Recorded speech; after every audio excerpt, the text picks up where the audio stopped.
Welcome everyone in निडजी Guru classes और मैं आपका दोस्त सत्यजीत सिंह।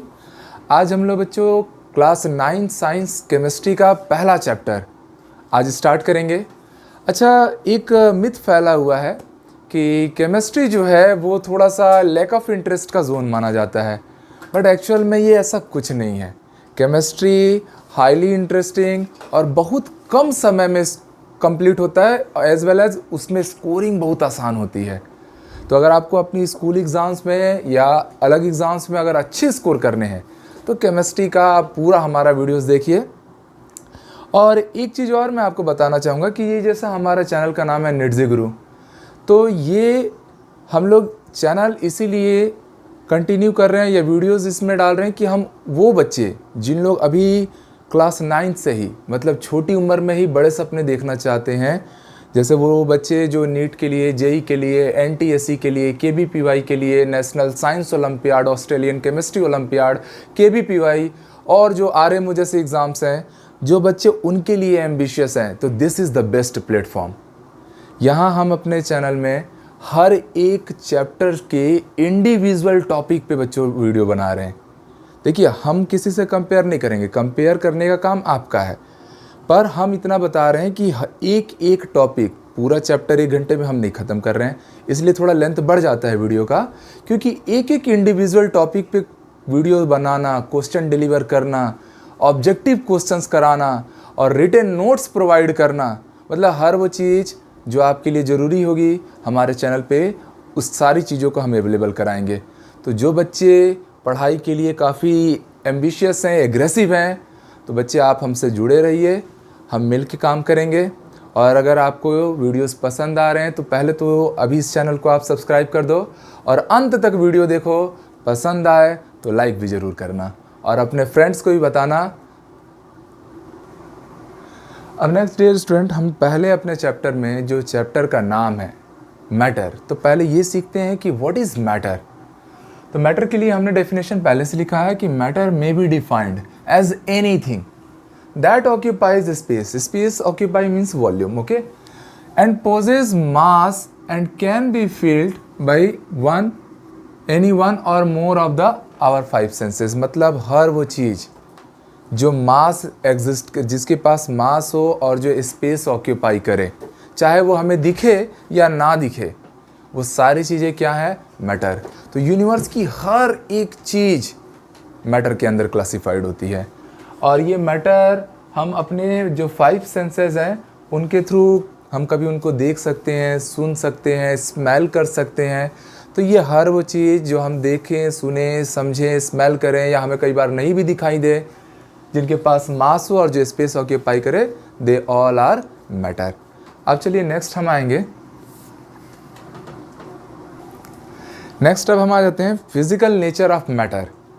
तो फर्स्ट पॉइंट डियर स्टूडेंट, आप पढ़ पा रहे हैं कि matter are made of particles.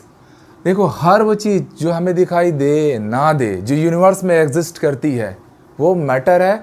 और हर मैटर एक बहुत टाइनी पार्टिकल से मिलकर बने होते हैं, जिसको एक्सप्लेन किया था 1803 में जॉन डाल्टन ने।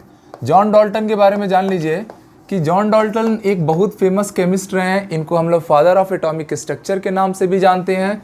और इन्होंने अपनी थ्योरी प्रपोज्ड की थी, that was modern theory of atom 1803 में, या लॉ ऑफ मल्टीपल प्रोपोर्शन। उस थ्योरी में उन्होंने एक्सप्लेन किया था कि हर एक मैटर जो है वो बहुत टाइनी और फर्दर इंडिविजिबल पार्टिकल से मिलकर बना होता है। एज वेल एज डाल्टन के खुद के अपने अलग लॉज भी हैं, जिसे डाल्टन लॉ के नाम से भी जाना जाता है। तो ये पहली लाइन डाल्टन ने एक्सप्लेन की थी कि मैटर बहुत छोटे पार्टिकल से मिलकर बनते हैं। सेकंड आप पढ़ सकते हैं, the particle of matter have space between them. इसका मतलब समझिए, मैं एक काम करता हूँ, मान लीजिए मैंने एक ग्लास में वाटर लिया और वाटर में मैं सॉल्ट या शुगर को ऐड किया। उसको मैं जब डिज़ोल्व किया तो आप देखेंगे कि एक पर्टिकुलर टाइम के बाद आपका वो सॉल्ट या शुगर अब दिखाई नहीं दे रहा है, वो इनविजिबल हो चुका है।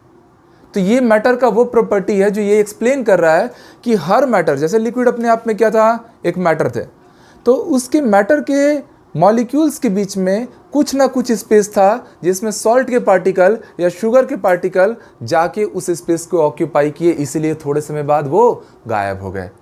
तो अगर हम लोग किसी वाटर में सॉल्ट, शुगर या कुछ पर्टिकुलर, मान लीजिए पोटेशियम परमैंगनेट या नींबू का पानी मिला रहे हैं, तो वो इनविजिबल दिखाई नहीं देंगे, जो इस बात को आइडेंटिफाई करा रहा है कि मैटर के पार्टिकल्स के बीच में कुछ पर्टिकुलर स्पेस जरूर एग्जिस्ट करता है। अब थर्ड प्रॉपर्टी आप देख रहे हैं कि the particles of matters are continuously moving. इसको थोड़ा डिटेल में समझना बच्चों। यूनिवर्स की हर वो चीज़ जो एग्जिस्ट कर रही है, जो पॉसिबल है, हमारे प्रैक्टिकल वर्ल्ड में दिखाई दे रही है, वो पक्का मोशन में है, वो पक्का मोशन में है।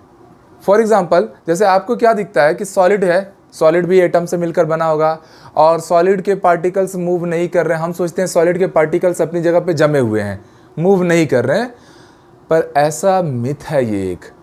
आपको मैं एक अच्छा एग्जांपल बता रहा हूँ। जैसे आप समझिए कि मून अर्थ के चारों ओर सराउंडिंग घूमता है, अर्थ सूरज के चारों ओर घूमता है। सूरज किसके चारों ओर घूम रहा है?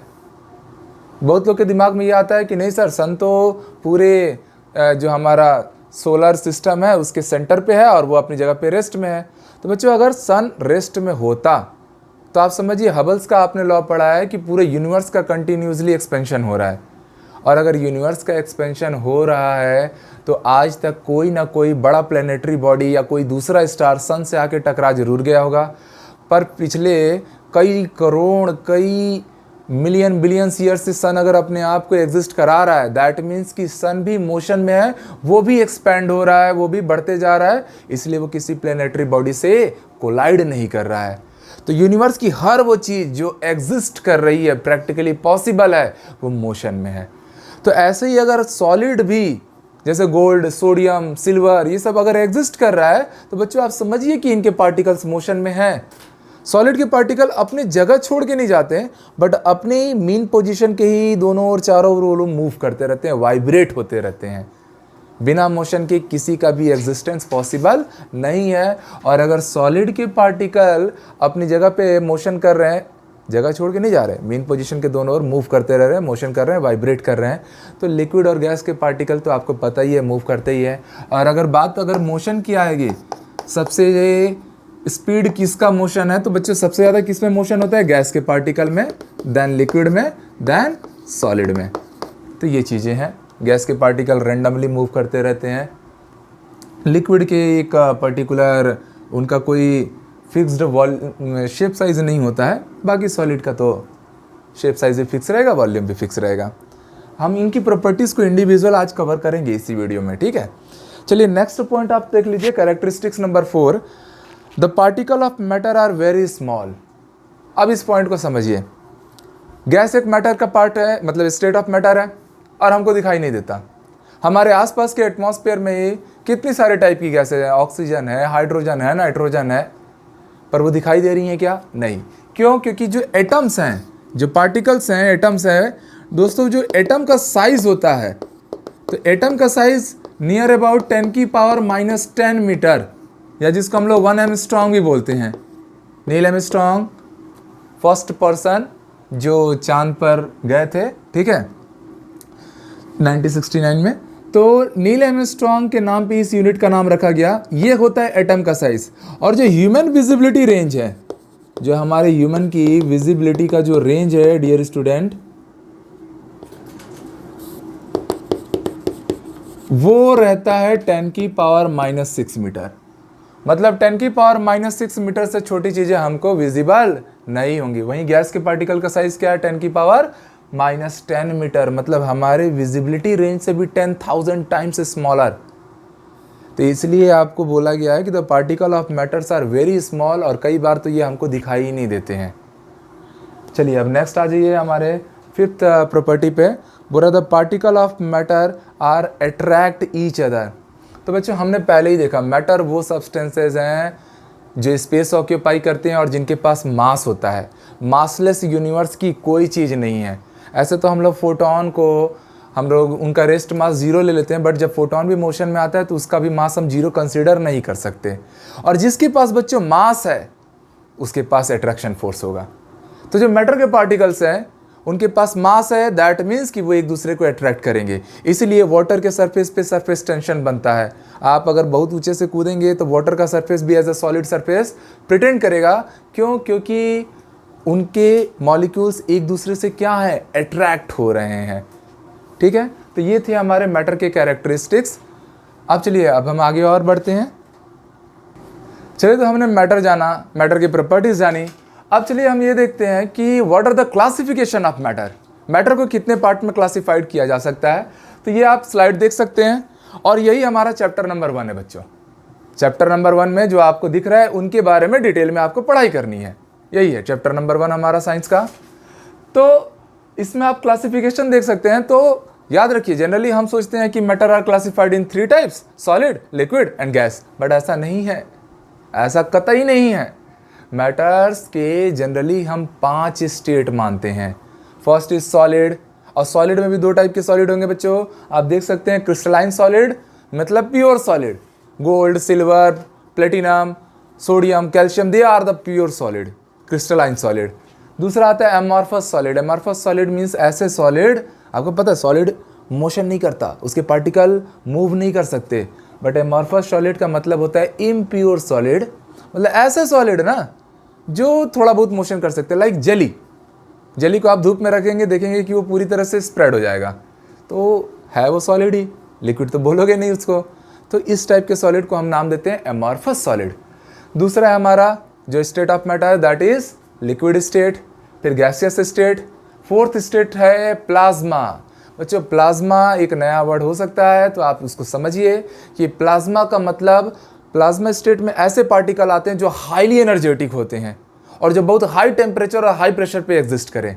लाइक सन पे, सन का पता है, सन का सरफेस का टेम्परेचर कितना है? सन का सरफेस का टेम्परेचर हो जाता है नियर अबाउट 6000 केल्विन। और अगर सन के कोर में हम चले जाएं तो सन के कोर का टेम्परेचर बच्चों आता है 1.5 करोड़ डिग्री सेल्सियस। तो इतने हाई टेम्परेचर पे आपको पता है ना तो सॉलिड एग्जिस्ट करेगा, ना लिक्विड एग्जिस्ट करेगा, ना ही कोई गैस। तो वहां एग्जिस्ट करता है जो state of matter, that is plasma state. Okay, और प्लाज्मा, इन सारे स्टेट को हम लोग और ज्यादा डिटेल में जा जाके पढ़ेंगे, आप परेशान नहीं रहिए। और last state that is Bose-Einstein condensate state. नाम से ही क्लियर है, कंडेंसेट स्टेट मतलब यहां पर टेम्परेचर लो रहेगा, प्लाज्मा में टेम्परेचर हाई रहेगा, कंडेंसेट स्टेट में टेम्परेचर लो रहेगा। और बहुत प्राउड की बात है कि बोस-आइंस्टीन कंडेंसेट स्टेट में 2 साइंटिस्ट लगे थे, Satyendra Nath Bose and Albert Einstein, जिसमें सत्येंद्र नाथ बोस इंडियन साइंटिस्ट है। तो ये हमारे लिए बहुत प्राउड की बात है कि किसी इंडियन साइंटिस्ट ने मैटर के 5th स्टेट को क्लासिफाइड किया है। अब चलिए, ये तो जो हमने क्लासिफिकेशन पढ़ा, ये सारा classification on the basis of physical nature पे था। तो फिजिकल क्लासिफिकेशन हमने पढ़ा है। नेक्स्ट हम आगे देख रहे हैं केमिकल क्लासिफिकेशन ऑफ मैटर। तो बच्चों, केमिकल क्लासिफिकेशन ऑफ मैटर, ये जो चीज़ें अब आपके सामने आई इनके बारे में जान लो। ये आपका केमिस्ट्री का क्लास 9th का चैप्टर नंबर 2 है। चैप्टर नंबर 1 में फिजिकल क्लासिफिकेशन और उससे रिलेटेड जितनी भी चीज़ें आई, वो 5 स्टेट ऑफ मैटर, उसी को आपको डिटेल में जाके पढ़ लेना है। और चैप्टर नंबर 2 में केमिकल क्लासिफिकेशन को डिटेल में पढ़ना है, जिसमें क्या आता है, तो पहले साइड में आ रहा है, आप देख सकते हैं, प्योर सब्सटेंस, और दूसरे साइड में क्या आ रहा है, मिक्सचर। मिक्सचर का मतलब ही होता है बहुत सारा मिला हुआ है एक दूसरे के साथ। प्योर सब्सटेंस में 2 आते हैं, एक आ रहा है आपका एलिमेंट और सेकेंड आपका आ रहा है कंपाउंड। एलिमेंट मतलब जो इंडिपेंडेंटली एग्जिस्ट करे। जैसे पूरे पीरियोडिक टेबल में जितने भी एटम्स हैं, 118 एटम्स हैं, एक्चुअल में डिस्कवर तो 120 हो गए, स्पेस 118 का था। हम लोग जब पढ़ते थे तब वो 118 का टेबल फुलफिल नहीं होता था, पर आप लोग के टाइम तक तो सब कुछ डिस्कवर हो गया है, सारे एलिमेंट डिस्कवर हो गए हैं। तो हर वो एटम जो पीरियोडिक टेबल में है बच्चों, वो एलिमेंट कहलाता है, मतलब जो किसी के साथ कंबाइन नहीं हुआ हो। बट वही एलिमेंट, 2 या 2 से ज़्यादा एलिमेंट आपस में एक फिक्स्ड प्रोपोर्शन में जब मिल जाते हैं, जैसे H2O हो गया हमारा, NaCl हो गया, तो आप देख रहे हैं इसमें टोटल 3 एटम्स हैं, 2 हाइड्रोजन एंड 1 ऑक्सीजन। तो ये कहलाता है कंपाउंड। तो कंपाउंड का क्या डेफिनेशन बन गया, ये चैप्टर 2 में तो हमको पढ़ना ही है, पर अभी भी क्लियर हुआ कि when 2 and more than 2 elements combine in fixed proportion known as compounds. अब ये कंपाउंड आप देख रहे हैं कि दो टाइप का है, inorganic compound as well as organic compound. Inorganic और ऑर्गेनिक में बस आप एक लाइन में डिफरेंस याद रखिए, बहुत से बच्चे इसमें कंफ्यूज होते हैं, तो मैं एक लाइन में ख़त्म कर देता हूँ। Carbon containing compounds are organic compound, मतलब हर वो कंपाउंड जिसमें कार्बन है वो ऑर्गेनिक है, except carbon other compounds are inorganic compound. Like H2 अगर हमने बोला, कार्बन कहीं दिख रहा है क्या? नहीं, that means this is inorganic compound. Salt है NaCl, कार्बन है क्या? नहीं, this is also inorganic compound. But जब मैं बोलूंगा मीथेन गैस CH4, कार्बन आया बच्चों, ऑर्गेनिक कंपाउंड हो गया। मैं बात कर रहा हूँ ग्लूकोज की C6H12O6, कार्बन आया, this is also organic compound. तो ये बस छोटा सा ट्रिक है, जिस कंपाउंड में कार्बन एग्जिस्ट करे वो ऑर्गेनिक कंपाउंड, जो कार्बन के बिना बन जाए वो इनऑर्गेनिक कंपाउंड। और हमारा ह्यूमन बॉडी भी एक ऑर्गेनिक कंपाउंड है, इसलिए हम इसको ह्यूमन ऑर्गेनिज्म बोलते हैं। हमारे जो बॉडी पार्ट्स होते हैं उनको ऑर्गन्स नाम इसीलिए दिया जाता है, because we also are organic compound. Next chemical classification में ही आप देख रहे हैं मिक्सचर। मिक्सचर में बच्चों समझ लीजिए कि कोई फिक्स्ड प्रोपोर्शन नहीं रहता, इसमें भी दो या दो से ज़्यादा एलिमेंट रहेंगे, बट उनमें कोई फिक्स्ड प्रोपोर्शन नहीं रहेगा। और ये फर्दर दो पार्ट में क्लासीफाई होंगे, होमोजीनियस मिक्सचर और हेट्रोजीनियस मिक्सचर। अब क्या है ये होमोजीनियस हेट्रोजीनियस, ये आपको चैप्टर नंबर 2 में ऑटोमेटिकली सारी बातें एक्सप्लेन करनी है, ठीक है। चलो अब बच्चों हम अपने अब मेन प्रॉपर्टीज़ पे आते हैं, that is state of matter, और उसमें भी हम पहला स्टेट पढ़ रहे हैं सॉलिड स्टेट। तो सॉलिड स्टेट की क्या क्या कैरेक्टरिस्टिक्स हैं अच्छे से समझना। तो फर्स्ट सॉलिड स्टेट के बारे में पॉइंट आप पढ़ पा रहे हो, स्लाइड आ गया, कि solid molecules are located very close to each other. अगर सॉलिड के मॉलिक्यूल एक दूसरे के बहुत पास है बच्चों, यहीं से देखो साइंस ऐसा है कि आपको रिलेट करना है। सॉलिड के मॉलिक्यूल अगर एक दूसरे के बहुत पास है, दैट मीन्स कि मॉलिक्यूल के बीच में जो इंटर पार्टिकल स्पेस है, जो मॉलिक्यूल के बीच में इंटर पार्टिकल स्पेस है वो क्या है, बहुत नेग्लिजिबल है। एज वेल एज बिकॉज सारे के सारे मॉलिक्यूल्स एक दूसरे के बिल्कुल पास में है, तो इसीलिए उनकी डेंसिटी भी क्या है, हायर है। और मॉलिक्यूल एक दूसरे के पास में तो एक दूसरे को अट्रैक्ट भी स्ट्रांगली कर रहे हैं, और अगर स्ट्रांगली अट्रैक्ट कर रहे हैं तो उनके बीच का इंटर मॉलिक्यूलर अट्रैक्शन फोर्स भी क्या है, हायर है। तो ये ऐसे ही 4 पॉइंट हमारे 4-5 पॉइंट ऐसे ही बन गए कि first point solid molecules are located very close to each other, hence inter particle space is very small. Second point आप पढ़ रहे हैं कि सॉलिड हैव हाई डेंसिटी। क्यों हाई डेंसिटी? बिकॉज वो डेंसर हो चुके हैं, एक जगह पे इकट्ठा है सारे के सारे। थर्ड पॉइंट है solid have fixed shape, size and volume. देखो बच्चे, सॉलिड के जो मॉलिक्यूल्स होते हैं उनकी प्रॉपर्टी है कि वो strongly inter molecular attraction force से अटैच होंगे, और वो एक दूसरे को छोड़ के जा नहीं सकते। जब वो एक दूसरे को छोड़ के नहीं जाएंगे, मतलब उनका शेप साइज क्या रहेगा, फिक्स रहेगा। और वॉल्यूम क्या होता है, ऑक्यूपाइड स्पेस। मॉलिक्यूल फ्लो तो कर नहीं रहे हैं, तो स्पेस भी क्या है जो उसने ऑक्यूपाई किया वो भी क्या है, फिक्स। तो सॉलिड के लिए याद रखना कि वॉल्यूम भी फिक्स रहता है, शेप साइज भी फिक्स रहता है। वहीं लिक्विड में जाएंगे तो थोड़ा सा कैरेक्टरिस्टिक से डिफरेंस जनरेट हो जाएगा। नेक्स्ट पॉइंट आप पढ़ रहे हो कि molecular motion and kinetic energy of solid particles is very low. मैंने आपको अभी बताया, आप ऐसा बिल्कुल मत माना करो कि सॉलिड के जो मॉलिक्यूल्स है ना वो रेस्ट में है। रेस्ट में तो कुछ नहीं है, हर वो चीज़ जो एग्जिस्ट कर रही है वो मोशन में है। पर सॉलिड के मॉलिक्यूल का मोशन कैसा है, सॉलिड के मॉलिक्यूल अपने मीन पोजीशन के दोनों ओर वाइब्रेट बस कर रहे हैं। तो जब वो वाइब्रेट कर रहे हैं अपने मीन पोजीशन या अपने पोजीशन को छोड़ के निकल नहीं पा रहे हैं, तो आप उसका काइनेटिक एनर्जी क्या बोलोगे, नियर अप्रोचेस टू जीरो। तो उसका काइनेटिक एनर्जी या जो मॉलिक्यूलर मोशन है वो बहुत लेस कंसिडर किया जाता है। And the last, the solid possesses rigidity and can not compressed. Solid molecule का अट्रैक्शन फोर्स स्ट्रांग है, वो हाईली रिजिड है, इतने रिजिड है कि आप उन पे हैमरिंग भी करेंगे, जैसे आयरन रॉड पे आप हैमरिंग कीजिए कोई फ़र्क नहीं पड़ रहा है। और कंप्रेसिबल नहीं है। कंप्रेसिबल का मीनिंग समझिए, ऐसी चीज़ जिसको हम कंप्रेस कर सकें, प्रेस कर सकें। जैसे गैस में आप एक बैलून में गैस रख लीजिए, आप उसको कंप्रेस करेंगे, वो इजीली कंप्रेस होता है, तो वो कंप्रेसिबल नेचर है। बट अगर मैं एक लोहे का रॉड लूँ और उसको मैं कंप्रेस कर रहा हूँ, कुछ होगा क्या, नहीं। तो सॉलिड के पार्टिकल्स इनकम्प्रेसिबल नेचर के होते हैं, मतलब कंप्रेस नहीं किए जा सकते हैं। And the last, the solid can not flow and diffuse easily. बच्चों सॉलिड के पार्टिकल अपनी जगह पे क्या थे, फिक्स। बिकॉज पार्टिकल अपनी जगह पे फिक्स हैं तो उनमें फ्लूइड कैरेक्टर नहीं पाया जाएगा। फ्लूइड कैरेक्टर या फ्लूइडिटी का मीनिंग है कि the particle can not move from their position. तो सॉलिड के पार्टिकल तो वैसे ही मूव नहीं कर रहे, तो उनमें फ्लूइडिटी कैरेक्टर नहीं मिलता है। As well as diffusion. अब ये जो नया वर्ड आया इसको समझिए। डिफ्यूजन का मतलब होता है एक दूसरे में मिल जाना। आप सोचो कि मैं एक साइड से कॉपर रॉड लाया और एक साइड से आयरन रॉड लाया, दोनों को टच किया, क्या ये दोनों एक दूसरे में मिल गए? क्या सबके दिमाग में आया होगा नहीं सर क्या मजाक कर रहे हो, कहाँ से कॉपर और आयरन रॉड को आप टच करा दोगे तो वो एक दूसरे में डिसॉल्व हो जाएंगे? ऑब्वियसली नहीं होंगे, क्योंकि सॉलिड के पार्टिकल डिफ्यूज नहीं हो सकते। वहीं अगर बात लिक्विड की करेंगे, एक लिक्विड में मैं दूसरी लिक्विड को मिला दिया, लाइक मैंने पानी में नींबू का रस मिला दिया, आराम से डिसॉल्व हो जाएगा। पानी में मैंने नमक या शुगर ऐड किया, वो भी डिसॉल्व हो जाएगा। तो liquid and gas can easily diffused but solid particle can not. तो सॉलिड पार्टिकल में ना तो डिफ्यूजन का कैरेक्टरिस्टिक्स होगा, ना ही फ्लूइडिटी होगी, डेंसिटी हाई होगी, मेल्टिंग बॉइलिंग पॉइंट हायर होगा, intermolecular force of attraction higher होगा, मॉलिक्यूल्स एक दूसरे की बहुत क्लोज लोकेटेड होंगे। दैट मीन्स कि इंटर पार्टिकल डिस्टेंस बहुत लो होगा। तो ये था हमारा सॉलिड का पूरा कैरेक्टरिस्टिक्स। ये आपके स्कूल एग्जाम्स में कंपलसरी पूछा जाता है, तो भैया ट्रेंड रहना, ठीक है। अब नेक्स्ट आ जाते हैं हमारे second state of matter, that is liquid state. अब नेक्स्ट हमारा सेकेंड स्टेट ऑफ मैटर है, दैट इज लिक्विड स्टेट। देखिए सॉलिड, लिक्विड, गैस, ये तीनों का अगर डिफरेंस जनरेट करना है तो सबसे इंपॉर्टेंट पॉइंट होता है that is intermolecular attraction force.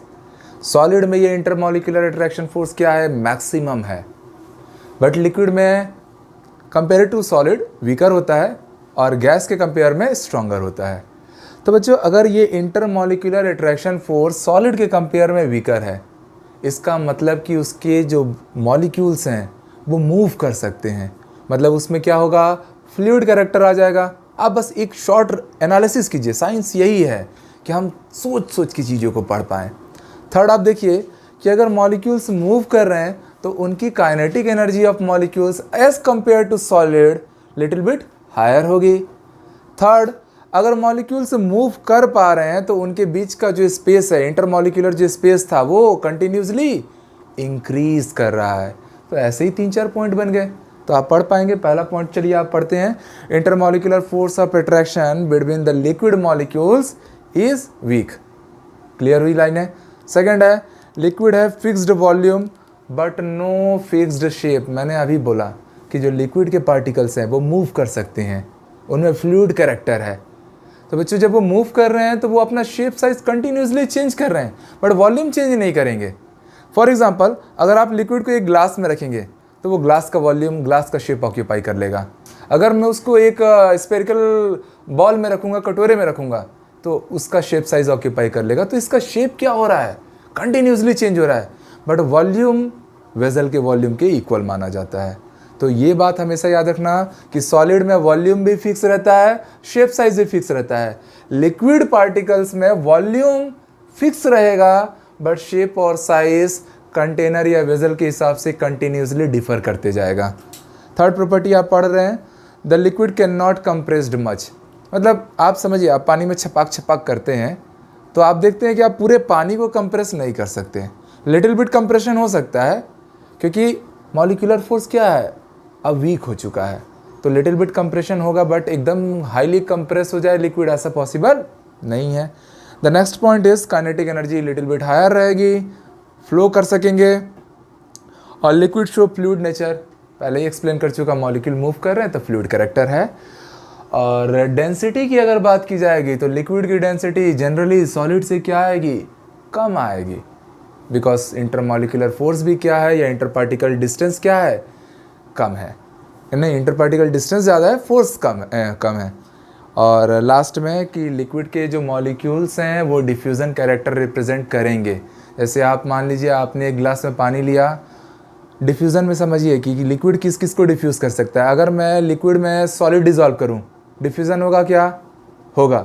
उसका एक अच्छा एग्जांपल है, आप वाटर में सॉल्ट या शुगर ऐड कीजिए, आप देखिए वो डिज़ोल्व हो जाएगा। मतलब वाटर ने सॉलिड को डिफ्यूज़ किया।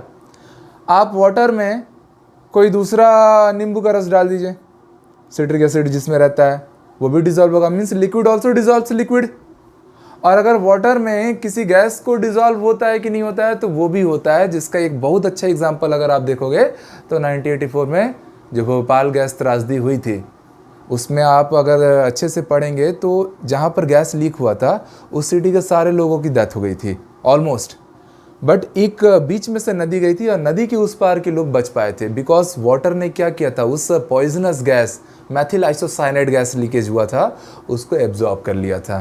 तो ये एक बहुत अच्छा एग्जांपल है जो इस बात को एक्सप्लेन कर रहा है कि लिक्विड पार्टिकल्स सॉलिड को भी डिफ्यूज़ कर सकते हैं, लिक्विड लिक्विड को भी डिफ्यूज़ करेगा और लिक्विड गैस को भी डिफ्यूज़ कर सकता है।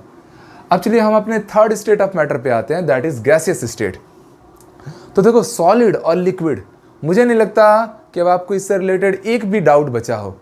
हर एक पॉइंट, फ्लूइडिटी क्या है, डेंसिटी क्या है, कब है, डिफ्यूज़न क्या चीज़ है, हमने उसको पूरा डिटेल में एक्सप्लेन किया है। अब गैसियस पार्टिकल को तो बस बच्चों आप ऐसे ही सीख सकते हो कि इंटरमॉलिक्यूलर फोर्स ऑफ अट्रैक्शन क्या होगा, सबसे वीक होगा, इतना वीक होगा कि वो एक दूसरे को होल्ड तक नहीं कर सकते। दैट मीन्स कि गैस के पार्टिकल रैंडमली चारों तरफ मूव करते रहेंगे। अब बिकॉज गैस के पार्टिकल रैंडम मोशन कर रहे हैं तो उनका कोई डिफाइंड शेप, साइज, वॉल्यूम कुछ नहीं होगा। क्लियर? सॉलिड में वॉल्यूम, शेप, साइज दोनों फिक्स थे, लिक्विड में वॉल्यूम फिक्स था, शेप साइज डिफरेंट था। गैस में ना ही वॉल्यूम और neither shape size nor volume, कुछ भी फिक्स नहीं है। ठीक है? और gas are highly fluid in nature, मतलब वो कंटिन्यूसली मोशन में, कंटिन्यूसली मोशन में तो उनकी काइनेटिक एनर्जी भी हायर है, इंटरमॉलिक्यूलर मोशन भी ज़्यादा है as compare to liquid and solid. Okay, तो ये थे हमारे कैरेक्टरिस्टिक्स सॉलिड, लिक्विड और गैस के बीच में। अब हम एक छोटा सा डायग्राम बना के सबको एक साथ समराइज करेंगे। अब डियर स्टूडेंट, चलिए हमने तो सॉलिड, लिक्विड और गैसियस स्टेट के बारे में पूरी बातें की। अब ये एक ऐसा फ्लो टेबल टाइप का है, फ्लो चार्ट टाइप का है, आपको सारी प्रॉपर्टीज़ रखी पड़ी हैं और डायरेक्ट कंपैरिजन करना है सॉलिड, लिक्विड एंड गैस में, और ये आपके स्कूल एग्जाम में भी ज़रूर आता है। एक चीज़ है, इस वीडियो में हम सॉलिड, लिक्विड और गैसियस स्टेट पे ही बात कर रहे हैं। इसका जस्ट नेक्स्ट वीडियो रहेगा जिसमें प्लाज्मा, बोस-आइंस्टीन कंडेंसेट स्टेट और रिलेटेड बहुत सारे ऑब्जेक्टिव क्वेश्चन भी हम बनाएंगे, तो दोनों वीडियो ज़रूर देखना। अभी चलो, पहला आपसे प्रॉपर्टी पूछा गया, दैट इज इंटरमॉलिक्यूलर फोर्स। तो इंटरमॉलिक्यूलर फोर्स सबसे ज़्यादा किस में होता है? सॉलिड में। तो इसमें इंटरमॉलिक्यूलर फोर्स क्या है? Very high. इसमें सॉलिड के कंपेयर में क्या है? थोड़ा सा कम होता है, बट गैस के कंपेयर में क्या होता है? ज़्यादा होता है। तो इसको हम लोग क्या बोल सकते हैं? जैसे सॉलिड में क्या बोल सकते हैं? हाईएस्ट है। ये इंटरमॉलिक्यूलर फोर्स हाईएस्ट है, इसमें हायर है, और इसमें तो नेग्लिजिबल रहता है। Negligible means very low intermolecular force of attraction रहता है। नेक्स्ट आ जाता है इंटर पार्टिकल स्पेस। तो इंटर पार्टिकल स्पेस, सॉलिड के मॉलिक्यूल तो एकदम डेंस है, एक दूसरे के बहुत पास पास लोकेटेड है, तो इंटर पार्टिकल स्पेस क्या है? वेरी स्मॉल है, very close to each other है। वहीं लिक्विड में क्या है कि inter particle space little bit क्या है? हायर है, और गैस में इंटर पार्टिकल स्पेस क्या है? बहुत ज़्यादा है, तो very high inter particle space रहेगा इसमें। नेक्स्ट थर्ड आ जाता है नेचर। तो जो सॉलिड का नेचर रहता है, ये इसको वेरी लार्ज भी लिख सकते हैं हम लोग। इंटर पार्टिकल स्पेस इसमें बहुत ज़्यादा रैंडम मोशन हो रहा है गैस के मॉलिक्यूल्स का। और नेक्स्ट आ जाते हैं नेचर। तो नेचर में देखिए, सॉलिड के particles are very hard and rigid. Solid के पार्टिकल क्या रहेंगे? Very hard and rigid. वही जो लिक्विड और गैसियस पार्टिकल हैं, इनका नेचर बच्चों याद रखिए, ये फ्लूइड नेचर है। और फ्लूइड किसको कहते हैं? ऐसे पार्टिकल जिसमें मोशन की प्रॉपर्टी हो, जो फ्लो कर सके। तो लिक्विड फ्लो करता है, गैस तो कंटिन्यूसली फ्लो करता है। तो लिक्विड और गैसियस पार्टिकल का अगर नेचर पे बात किया जाए, that is fluid. Fluid means जिनके पार्टिकल में मोशन की प्रॉपर्टी हो। नेक्स्ट आ जाते हैं कंप्रेसिबिलिटी। तो हमने आपको बताया कि सॉलिड की कंप्रेसिबिलिटी नेग्लिजिबल है, सॉलिड इनकंप्रेसिबल होते हैं, तो इनकी कंप्रेसिबिलिटी पे बात की जाए, दिस इज नेग्लिजिबल। वहीं लिक्विड क्या है, तो बहुत लेस कंप्रेसिबल है, मतलब बहुत लिटिल बिट कंप्रेस हो गया तो हो गया, अदरवाइज तो नहीं होता है। बट जो गैसियस पार्टिकल है दे आर हाईली कंप्रेसिबल, इनकी तो ये स्पेसिफिक प्रॉपर्टी ही है, दे आर हाईली कंप्रेसिबल। अगर शेप एंड वॉल्यूम पे बात की जाए, मुझे लगता है सारे स्टूडेंट्स के दिमाग में आ गया होगा ये statement, shape and volume. Solid में क्या होता है, defined shape, definite shape and volume, दोनों के दोनों ही फिक्स्ड होते हैं, डिफाइंड होते हैं। बट जब लिक्विड पे बात होती है तो बच्चों मैंने अपने इस वीडियो में 2 से 3 बार इस चीज़ को एक्सप्लेन किया था कि इसमें वॉल्यूम क्या रहता है, डिफाइंड रहता है, वॉल्यूम फिक्स रहता है, बट इनडेफिनाइट या इनडिफाइंड शेप। लिक्विड पार्टिकल का शेप बार बार चेंज होगा। अगर आप उसको गिलास में रखेंगे, जिस टाइप का गिलास है, कोनिकल है, स्पेरिकल है या आपका रेक्टेंगुलर है, वो उसी का शेप ऑक्यूपाई कर लेगा। और गैस में तो नॉन डिफाइंड या indefinite shape and volume both, मतलब ना तो इसमें शेप फिक्स है और ना ही इसका वॉल्यूम फिक्स है। अगली प्रॉपर्टी पे आ जाते हैं, molecular motion and kinetic energy. तो आपको पता है सॉलिड के पार्टिकल तो अपनी जगह पे ही हैं, वहीं पर वाइब्रेट बस कर रहे हैं, तो इसका मॉलिक्यूलर मोशन या काइनेटिक एनर्जी क्या है, लो है। और इसमें कंपैरेटिवली सॉलिड से क्या है, कंपैरेटिवली हायर है। और अगर गैस के पार्टिकल पे बात की जाए, वो तो रैंडमली मूव कर रहे हैं, उनकी काइनेटिक एनर्जी या मॉलिक्यूलर मोशन क्या है, मैक्सिमम है। तो इनका अगर काइनेटिक एनर्जी या मॉलिक्यूलर मोशन गैस के पार्टिकल के लिए बात होगी तो वो हाईएस्ट आएगा।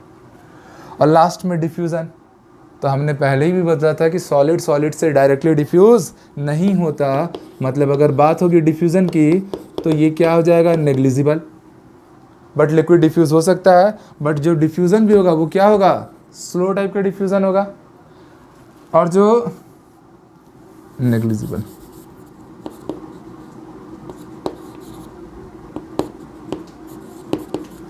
और जो गैस के पार्टिकल हैं ये क्या होंगे, हाईली डिफ्यूजिबल होंगे, तो बहुत हाई डिफ्यूजन रहेगा इसमें। चलिए, तो ये था आपका सॉलिड लिक्विड गैस के बीच में कंपैरिजन। अब नेक्स्ट वीडियो में हम लोग प्लाज्मा और बोस-आइंस्टीन कंडेंसेट स्टेट को भी कवर करेंगे। तो अगले क्लास में मिलते हैं, तब तक के लिए अच्छे से पढ़िए। Have a great day.